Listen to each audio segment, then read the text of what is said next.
Oi, gente! Temos aqui hoje no Show Business Rodolfo Stillman. Quem é ele? Ele é o chefe de todos os investimentos dos fundos de pensão canadenses aqui para a América Latina. Ele vai nos contar aonde ele vai investir no Brasil.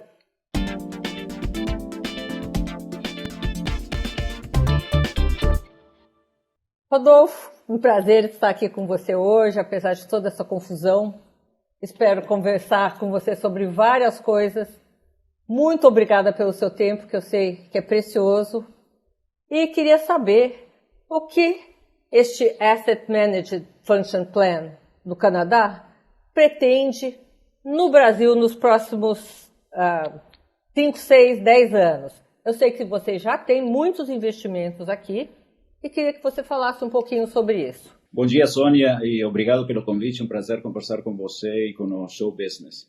Então, nós somos o Asset Manager, o gestor dos ativos do Canada Pension Plan. O Canada Pension Plan é o plano de previdência oficial obrigatório do Canadá, que cobre todo o país, com exceção de uma província, Quebec. Então, é um asset manager independente da gestão do plano de previdência. Então, nós só fazemos investimentos em ativos e fazemos a gestão desses investimentos. Totalmente separado de qualquer influência, de qualquer tipo de intervenção do governo. Então, somos todos asset managers profissionalizados, que vivemos do setor privado. E temos hoje já, sob a administração, uns 420 bi de dólares canadenses, que dá mais ou menos uns 340, 350 bi de dólares americanos no mundo, dos quais 85% já está investido fora do Canadá. Até porque no Brasil, vocês têm quantos? Isso, no Brasil, temos aproximadamente 8 bi de dólares canadenses investidos, que dá uns 30 bi de reais investidos no Brasil, que representa mais ou menos um 40% que temos investido na região da América Latina. Hoje, na América Latina, temos 4% do fundo investido, que dá mais ou menos uns 20 bi de dólares, e dos canadenses, dos quais 40% disso já está investido no Brasil. Vocês têm intenção, agora, nessas privatizações que vêm, principalmente na área de saneamento, tem intenção de investir mais aqui? Sim, nós, pela estrutura dos nossos ativos, nós temos, basicamente, hoje o plano de previdência, que é nosso único cotista do Canadá, que é nosso único cotista, tem um horizonte de longo prazo, porque a pirâmide demográfica do Canadá não é tão boa, favorável como a do Brasil, mas é bastante boa ainda. Então, o fundo gera mais contribuições do que paga aposentadorias. Com isso, nós não só podemos capitalizar os nossos ganhos de capital, dividendos, juros, sino que recebemos a cada ano também mais ativos para administrar. Isso nos deixa uma posição relativamente confortável enquanto ao prazo dos investimentos. Então, podemos ter investimentos a longo prazo como concessões, e parte dessas concessões são áreas como rodovias, infraestrutura, energia. Então, sim, áreas como saneamento são áreas que têm o nosso foco. Estamos muito interessados, acreditamos que essa nova lei, essa nova regulamentação do mercado vai atrair capital privado, é muito positiva. E hoje, que tem o quase monopólio do Estado, dos municípios e do governo federal, pode abrir-se esse setor para investimentos e para um upgrade geral da infraestrutura no setor de saneamento. É muito interessante para nós, sim. Rodolfo, eu tenho conversado com muitos investidores e eles levantam algumas dúvidas sobre segurança jurídica, né? Que é uma questão sobre meio ambiente e garantias. Você tem essa mesma opinião ou você acha que essas três questões já estão solucionadas, essas dúvidas, essas inseguranças? Sim, então, para nós é fundamental termos para investir, sobretudo em setores que têm uma regulamentação alta e são a longo prazo, a longo prazo e tipicamente são ativos privados, né? Então, não é que em qualquer solavanco do mercado você põe uma ordem na bolsa e sai do mercado e saiu do investimento. Então, tem que ter muita confiança no longo prazo, primeiro na macroeconomia, mas também na estabilidade do ambiente regulatório, respeito à propriedade privada, à segurança jurídica e tudo mais. Então, isso é uma condição necessária. Nós Mas acreditamos... já existe essa condição? Já existe essa condição? Hoje, Acreditamos você acha que isso está resolvido? não está resolvido 100%, mas está melhorando. Acreditamos que os processos, licitações, concessões estão melhorando em quanto a transparência, em quanto a compliance, governança. Então, isso está melhorando, sim.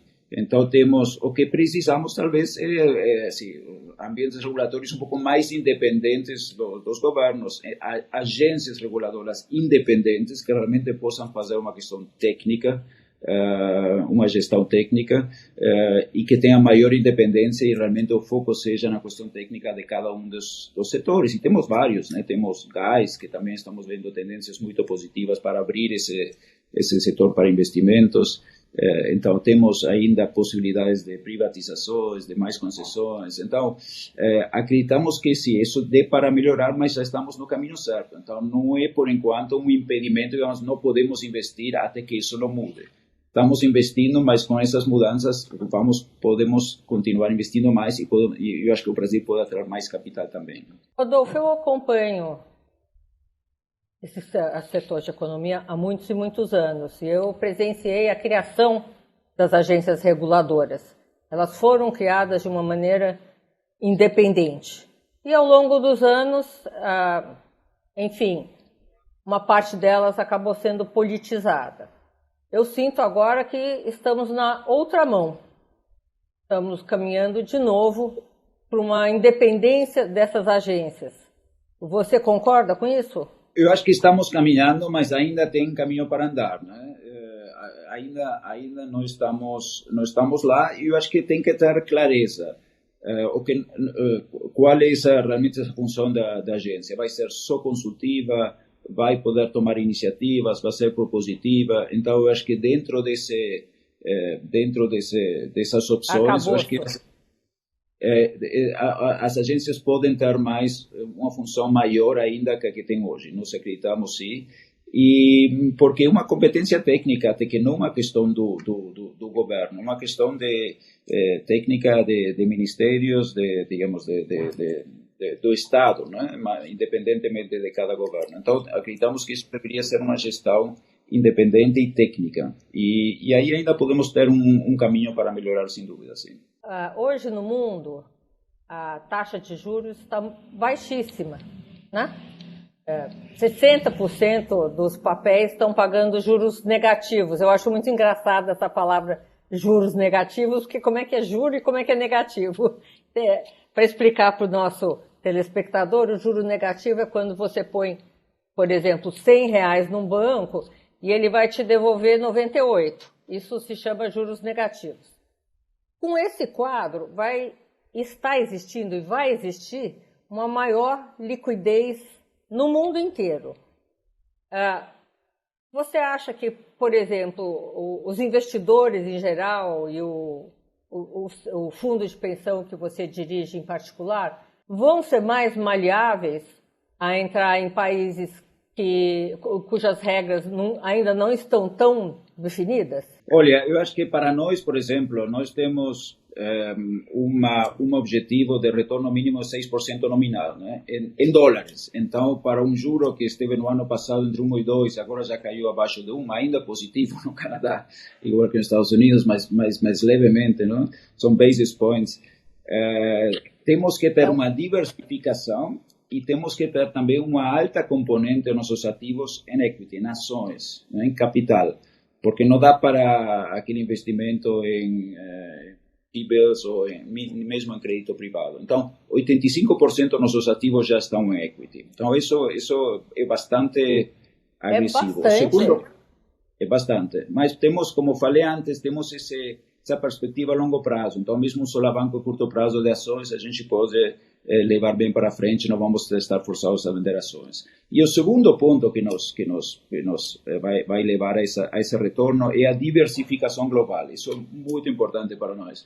E não só em mercados desenvolvidos, sino em mercados emergentes. Nós temos uma estratégia agora de ir de hoje aproximadamente 21% de investimentos em mercados emergentes a 33% até ano 2025. É 50%. de aumento. De crescimento. E um fundo que está crescendo em termos absolutos. Entendeu? Então, estamos aumentando 1/3 dos nossos ativos vão ser mercados emergentes, que basicamente vai ser China, Índia, América Latina. E dentro da América Latina, Brasil, obviamente, vai ter a maior exposição, como já está tendo.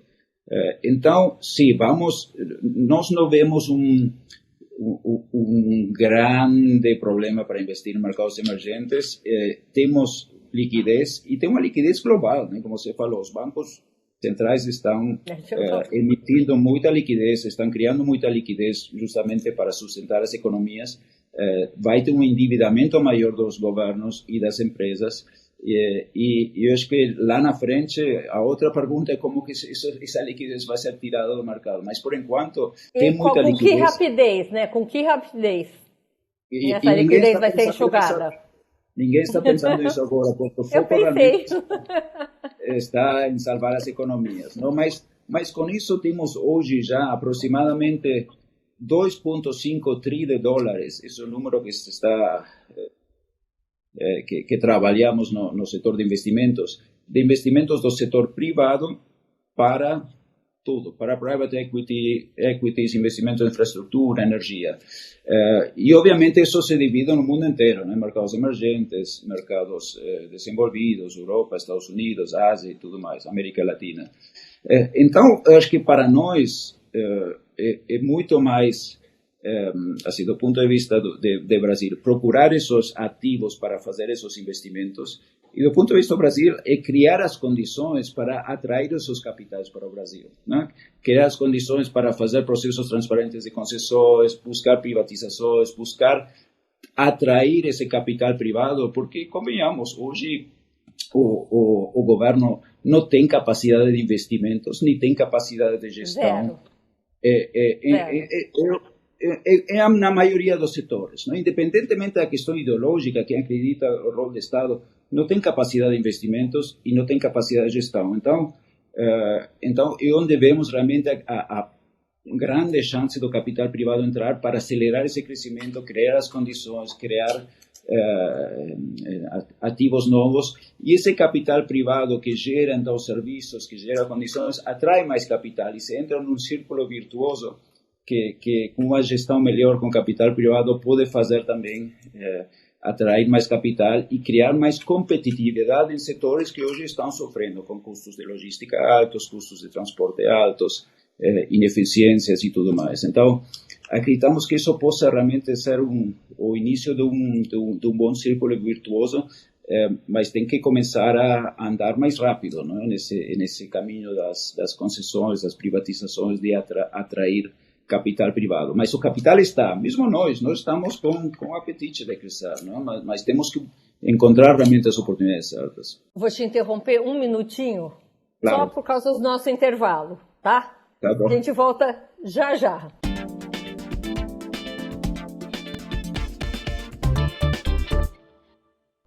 Bom, Rodolfo, voltamos agora. Eu queria te perguntar o seguinte. A iniciativa privada, eu acho que mesmo outras correntes ideológicas acreditam nisso, outras correntes que não a liberal, que vai reconstruir não só o Brasil, mas o mundo, né? Agora, existe uma única exceção que eu queria que você comentasse. A China.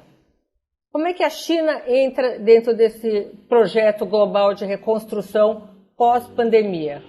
Bom, nós temos um escritório em Hong Kong e temos atividades e investimentos importantes na China já desde 2008 que abrimos o escritório em Hong Kong.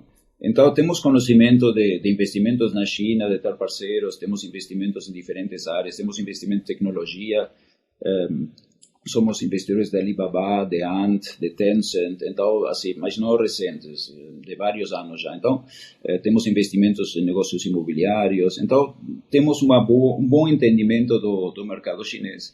E a China, convenhamos, em 4, 5, 6 anos, vai ser a maior economia do mundo, né? Vai ultrapassar os Estados Unidos em tamanho. E não tem como negar essa força. Então, economicamente, tem sido um modelo que tem dado certo, que tem crescido. Tem outras questões que são, digamos, não um modelo capitalista clássico, por descrever de alguma forma. Capitalismo de ditadura, né? Uma ditadura e o capitalismo selvagem juntos. É uma combinação que não tínhamos visto antes, não? E certamente não nesse tamanho, com essas dimensões e com esse sucesso. E tem setores que são líderes, ainda são líderes. Inteligência artificial, os mesmos apps. Se uno compara, nós usamos muito o WhatsApp. Se se compara com o WeChat chino, que tem pouca difusão fora da China, mas é muito mais avançado, tem capacidade de fazer pagamentos, de fazer e-commerce, tudo no mesmo app. Então tem segmentos e setores, apesar de estar um pouco longe da nossa cultura e nossa prática, mas onde estão mais avançados, né? É decir, tem muitos players aqui, por exemplo, que quando querem olhar o que está acontecendo, eles vão para a China, não vão para os Estados Unidos. Exatamente. Né? Então, exatamente. temos que assim, um modelo diferente, mas em alguns setores tem sido muito bem sucedido e tem criado riqueza para assim, o crescimento da riqueza, o crescimento da economia, de renda tem sido relativamente boa também. Não, outro sistema e outro modelo, né? Mas não dá para dizer que não está dando certo dentro dessas dimensões específicas, tendo outras que são mais desafiadoras. Agora, quando você senta com o seu conselho, Canadá, para discutir, gente, nós vamos para a esquerda, para a direita, para frente, você já me disse que vai dobrar os investimentos na América Latina. O que precisaria mais, vamos dizer, acontecer para vocês colocarem ainda mais crença, mais recursos aqui no nosso país?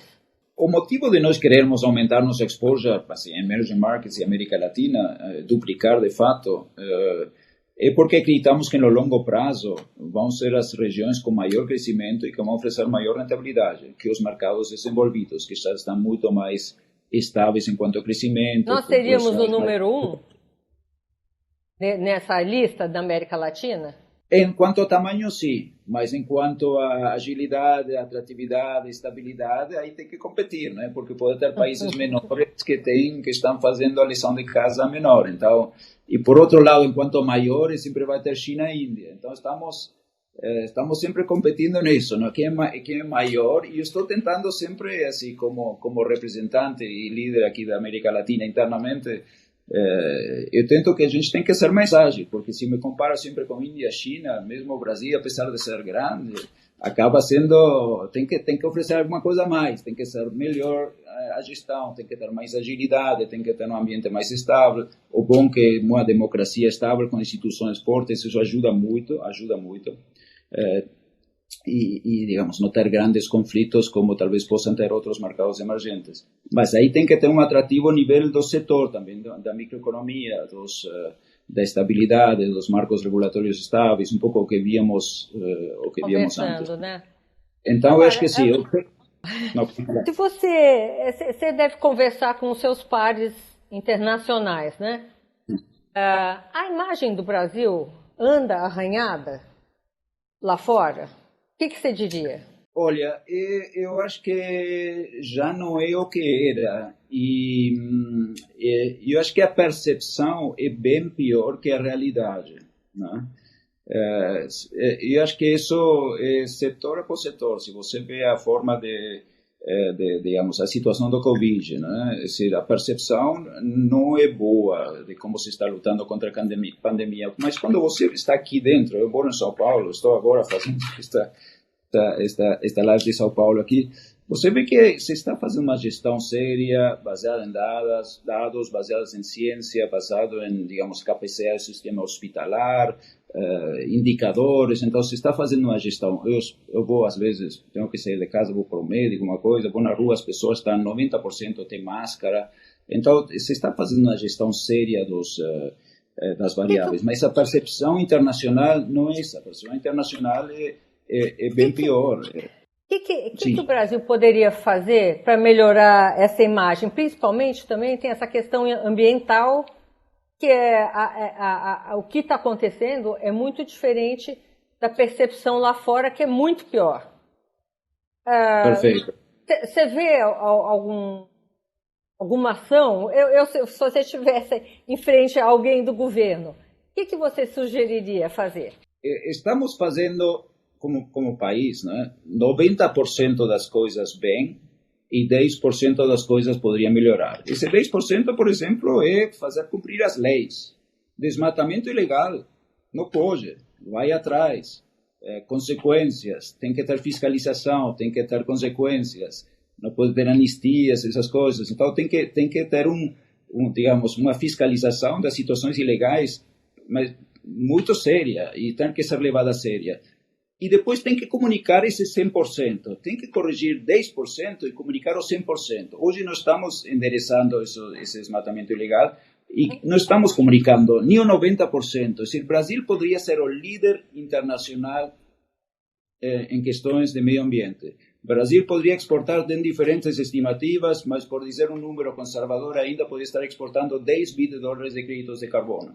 Por quê? Porque Europa, Estados Unidos, China estão emitindo muito carbono. O Brasil consome, porque tem 60% do país ainda como reservas. Então, tem muita capacidade do Brasil de ser o líder internacional. E agora, hoje não está sendo líder, hoje está sendo assim, o pária, né? Mas de forma errada. Por quê? Porque se fazem 90% das coisas bem, pouco se faz mal, mas isso que se faz mal não se corrige, e esse 90% não se comunica. Então, é um pouco uma ironia, né? Um país que já é quem mais protegeu na história. Comunicação muito ruim.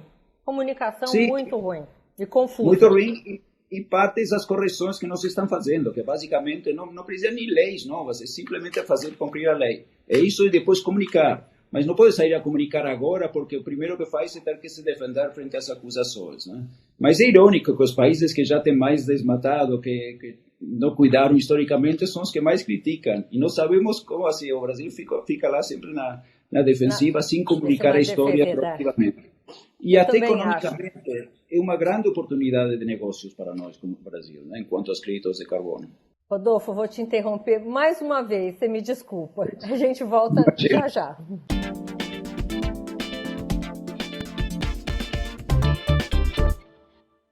Bom, Rodolfo, vamos voltar aqui agora com outro tema. Privatizações. Houveram muitas privatizações nesses últimos 20 anos aqui no Brasil, positivas.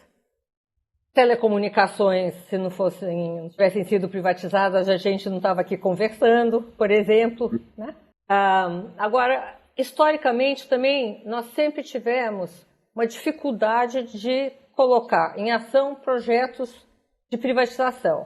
Esse governo, eu bato palmas, conseguiu privatizar a BR Distribuidora, sem nenhuma greve, sem nenhum movimento maior, porque usou esse sistema de capitalização, né? Você capitaliza a empresa e diminui o sócio controlador, que é um sistema, eu acho que bastante inteligente. Qual é a sua ótica sobre as privatizações? O que você espera? Eu acho que é a grande resposta às privatizações e o capital privado. É decir, para mim não é uma questão de por que fazer, sino quando fazer e como fazer, né? E isso que está é a grande assinatura pendente aqui, o grande tema que tem que ser endereçado e levado para frente. Essa equipe do governo não tem nenhuma dúvida que o rumo é esse. Agora, na sua visão, pelo que você conhece do país, eles estão conseguindo avançar nisso? Poderia ser mais acelerado esse processo, porque vemos que tem empresas que poderiam ser e que já estão em planejamento, mas que ainda não se está executando, né? Tem empresas como a mesma Eletrobras, tem os Correios, tem as subsidiárias da Petrobras, como você bem falou, já avançou. Agora no setor saneamento e eventualmente setor de gás, isso vai atrair mais capital privado. Subsidiárias da Caixa, que eu acho que vão sair rapidamente, também. Essas também devem avançar. Mas qual é o interesse de vocês? Vocês têm interesse em área de, sei lá, subsidiária da Caixa? Tem interesse saneamento? Todos têm interesse. Agora, quanto tempo vai levar isso? Olha, em perspectiva de tempo? Tudo depende digamos, do alinhamento do governo com o Congresso. Tem algumas coisas que vão depender do governo, tem algumas que vão depender de uma PEC, então vai ter que envolver o Congresso, mas eu acho que o governo tem que ir com propostas e levar essa agenda em frente. Não uma agenda fácil, mas uma agenda que vale o esforço. Como você me falou, o setor de telecomunicação foi fácil. Não foi fácil, mas vale a pena o esforço. Ou eu mesmo, botando o dedo na ferida agora, eu diria, por que o Brasil precisa 50% dos ativos do setor bancário mãos estatais? Por que precisa isso? Por que não privatizar parcialmente ou totalmente parte desses ativos e aumentar a concorrência do setor privado no sistema financeiro? Então, tem vários setores que a gente tem que avaliar e ver se não pode agregar valor para o país como um todo, atraindo mais capital privado, pela questão da gestão e pela questão de buscar mais investimentos, né? E tem setores como infraestrutura, só para terminar aí, tem países que fizeram programas de asset recycling muito bem sucedidos, como a Austrália. Então, basicamente, para não privatizar e criar ônus maior na população, o que eles faziam? Eles privatizavam e diziam, olha, o resultado desta privatização não vou gastar com gastos correntes, eu vou reinvestir em infraestrutura que volta para a comunidade, para a sociedade. Então, isso fazia as privatizações muito mais populares, porque as pessoas sabiam que esse resultado dessa privatização ia voltar para elas de alguma outra forma, em infraestrutura, um porto novo, uma rodovia nova, enfim, redes de transmissão, ferrocarris, o que seja. E com isso atraía também, privatizava e o governo iniciava um novo projeto para criar uma infraestrutura greenfield nova e depois até podia reprivatizar e usar esses recursos para ir avançando. Então, tem muitas formas criativas de buscar realmente atrair esse capital privado e entrar nesse círculo virtuoso, né? E a privatização certamente é parte desse ferramental também. Rodolfo, eu não sei se você vai contar aqui para a gente. Realmente, o governo, eu acredito que tem várias formas criativas por onde ele pode andar e fazer as coisas andarem bem. Na sua gestão do fundo de pensão, você pode revelar aqui alguma forma criativa que vocês estão pensando em abordar algum tipo de assunto? Enfim, faz uma confidência só entre eu e você. Qual é a sua estratégia? Não, olha, o governo tem feito coisas muito boas. Vou dar um exemplo, a PPI, né? O Programa de Parcerias. Tem uma secretaria especial que foi já iniciada no governo anterior e que basicamente consolida processos de privatizações, concessões, leilões e avança mais rapidamente integrando perspectivas de diferentes ministérios. Então, isso tem sido... e nós falamos isso para eles, tem sido um case internacional, porque essas dificuldades não é só exclusividade do Brasil. Você vai a países desenvolvidos, países em desenvolvimento, tem essa dificuldade de criar uma agenda única. E a PPI tem sido uma agência muito produtiva nesse sentido, depois de uma paradinha no ano anterior, agora está acelerando de novo. Eu acho que deveria acelerar mais, porque é uma proposta muito boa, produtiva, e uma coisa que nós temos apoiado. Temos um bom diálogo e participamos, vemos também qual é a pipeline desses projetos para os anos futuros. Para nós é interessante pipelines também de projetos de tamanho para poder investir valores importantes e ter produtividade nesse sentido. Então, essas são iniciativas que são muito positivas e que deveriam dar maior relevância ainda a essa agenda do governo, não? Então, o PPI é um bom case, eu diria, e tem sido bem sucedida e deveria ser até maior a importância dela no governo, não? A PPI, ela, enfim, impõe várias regras, né, para ambos os lados. Essas regras são satisfatórias para os investidores hoje? Precisaria demais mudar alguma coisa dentro desse arcabouço regulatório? Você tem uma opinião sobre isso? As questões regulatórias vai depender caso a caso, não? E nós vemos que tem setores onde, como falamos antes, as agências regulatórias poderiam ter uma relevância maior. Mas eu acho que o principal para nós é ter um pipeline de mudanças e de projetos, que não seja uma questão só de 6 ou 12 meses, sino que realmente seja até que vai além deste governo, que seja um pipeline de 4 ou 5 anos dos projetos, que vai dizer, não, agora vamos fazer rodovias, depois ferrovias, depois temos privatização de aeroportos, depois temos setor de saneamento, setor de gás, enfim. que tenha esse programa de reformas, que não seja uma questão de 6 meses e depois acabou, sino, porque pode ser para nós assim, nossos investimentos são plurianuais, né? Então, se sabemos que vem uma reforma no final do ano, talvez agora vamos guardar essa bala, entre aspas, para os projetos que vêm lá na frente, onde temos uma afinidade, digamos, e é mais afim a nossa estratégia de investimentos. Então, importante ter esse pipeline também de projetos e essa previsibilidade de projetos, não? E que não seja simplesmente dependendo de um voluntarismo pontual, que depois acaba e não tem mais nada. Então, isso tem que ser uma agenda. Eu acho que, tecnicamente, a área financeira e econômica do governo entende isso, mas falta colocar esse pipeline mais na prática e mostrar esse pipeline para os investidores, não? Porque isso pode ser... Se juntamos todos esses pipelines, juntamos agora a questão do meio ambiente também, né, geração de créditos de carbono e tudo isso, isso pode trazer desses 2,5 trilhões que falamos internacionalmente, se tem boa capacidade de atrair, não? Eu acho que o Brasil não está assim tão longe disso, não? O Brasil tem muitas coisas positivas, uma democracia, instituições independentes e fortes, então são coisas que às vezes a gente não valora tanto, mas que estão funcionando bem, ou que tem que alinhar mais são esses projetos para dizer, olha, aqui tem este pipeline e depois abrir a competência para os investidores, tanto obviamente domésticos, nacionais como internacionais, né? Eu vou aproveitar que você dirige os investimentos na América Latina e te fazer duas perguntas bem extremas. Como que são as regras para se investir no Chile, tá?